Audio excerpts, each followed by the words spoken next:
Alright, what's going on, guys? Trey back again here to bring another video. This one's going to be part 2 of the Falling Skies Season 2 premiere. So the premiere this year pretty much had 2 episodes back to back. We had the first episode, Season 2, Episode 1, Worlds Apart, and this one, Falling Skies Season 2, Episode 2, Shall We Gather at the River. So if you haven't seen my review for the first part for Episode 1, feel free to, I'll put an annotation here, click there and you can go watch that first and then come back and watch this one. So yeah, so as you'll know, I enjoyed the first episode from Season 2. I thought it was a lot of fun. Really cool getting to see Tom return back to the group after 3-month hiatus, so to speak, after being on the ship and everything that happened to him there. And of course, people being a little suspicious about what he just waltzes right back in after being taken onto one of their spacecrafts. I mean, that doesn't happen to people. Of course, we got to see in the scene in the first episode where he's sort of released along with the rest of these people, like maybe a group of maybe 6, 7 type people, grown adults who are released, and all of them are shot down and killed except for him. They pretty much let him go. And it wasn't just that he escaped or he was being chased or anything. They on purpose let him go. Of course, Tom finds his way back to the group and is now back. And especially Pope, as well as some other people, are suspicious. And we soon kind of find out why. Probably one of like cringeworthy moments, one of the scariest moments in this show for sure so far is when they find out that he's got spoilers, an implant in his eye of like a biological, like sort of like biotechnological, it looks like a little fish thing, like a tadpole, and it's squirming around in his eye, and then she pulls it out of his eye. The scene, the part in the scene when they cut to his eye and you can see its tail like sticking out like this and squirming, I was like, oh my god, my eyes just like were like, oh my god, man, that just looks so freaking painful. And then of course they pull it out and they don't watch it or they don't kill it, and it freaking gets away. So and that's kind of it's kind of funny. I thought it was kind of cool how they worked it in, because I was wondering how they're going to do it. Like if Tom, for example, has had a device implanted in him that's sort of going to operate like a GPS or like a satellite type thing, they're going to be able to triangulate his position anywhere. So as soon as he gets to the group, they're going to be given away. So I was kind of wondering where the writers were going with that when they had him return to the group just like that and had everything go so kosher.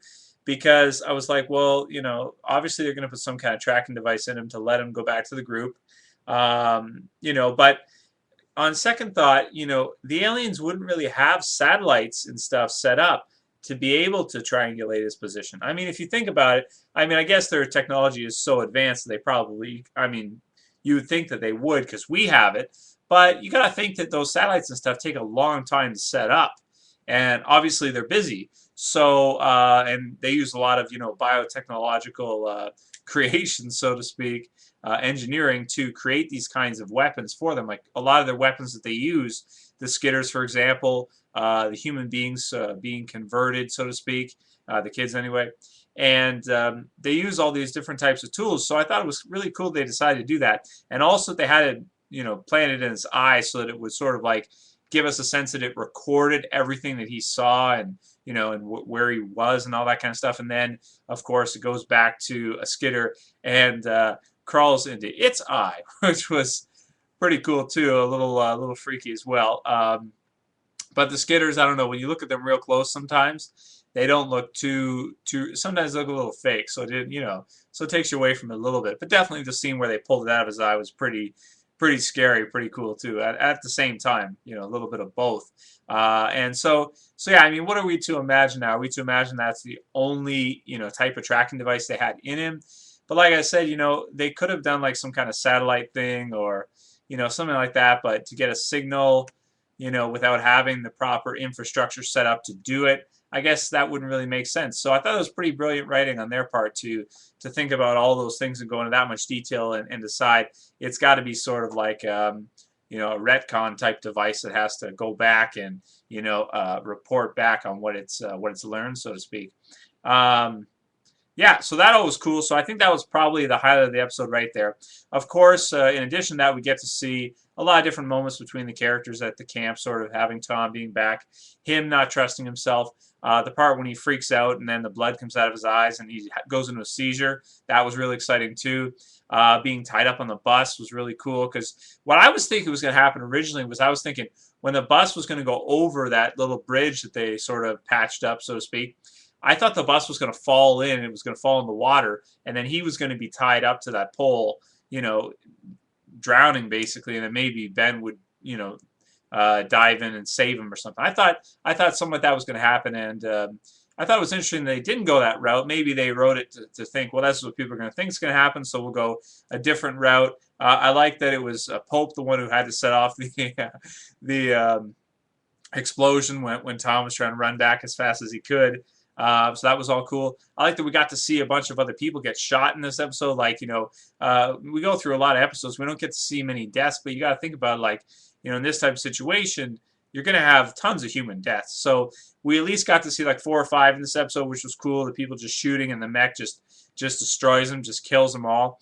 The one part that I got to mention that was really off, at least to me, was when his son Adam grabs the assault rifle and is shooting the skidder. And his location in proportion to where Tom was like back here. And I'm thinking to myself, like, how does that work? Like, he would have just shot his dad, and well, not only that, it's not like he can control an assault rifle. He's just a kid.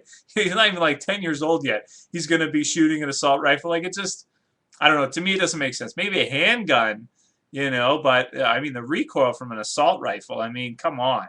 There's no way a 8-year-old kid's going to be able to do that. So, but it's an alien invasion show. It's going to be unrealistic. So whatever, we'll let it slip. We'll let that slide. But I didn't like that scene too much. Didn't like that at all. Let's see, what else was there?